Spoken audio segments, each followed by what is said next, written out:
Frédéric Renard, Christian Mathieu.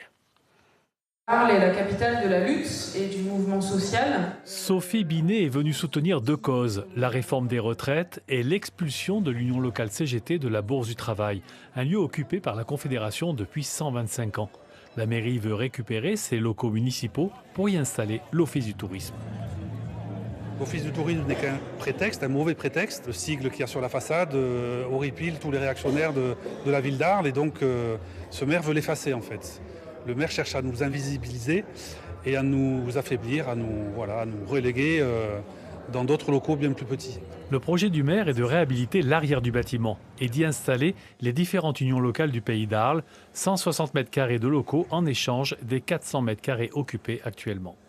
Et je leur propose des bureaux neufs et je leur propose même d'être rejoints par l'union locale FO, l'union locale CFDT, et donc de, je dirais, recréer l'esprit, le véritable esprit d'une bourse du travail.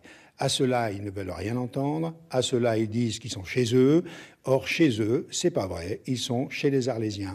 Sophie Binet était aussi à Arles pour démarrer une campagne nationale de lutte et d'information sur la réforme des retraites. Augmenter les salaires des femmes, ça voudrait dire plus de cotisations dans les caisses de retraite et donc ça permettrait de faire rentrer au minimum 6 milliards d'euros supplémentaires. Et puis ce que nous disons à la CGT, c'est qu'il faut aller chercher l'argent là où il est. Jamais autant de dividendes n'ont été distribués en France que cette année 2024.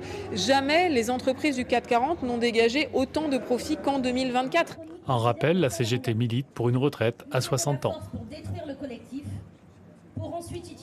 Entre pluie et grisaille, la météo de ces dernières semaines a été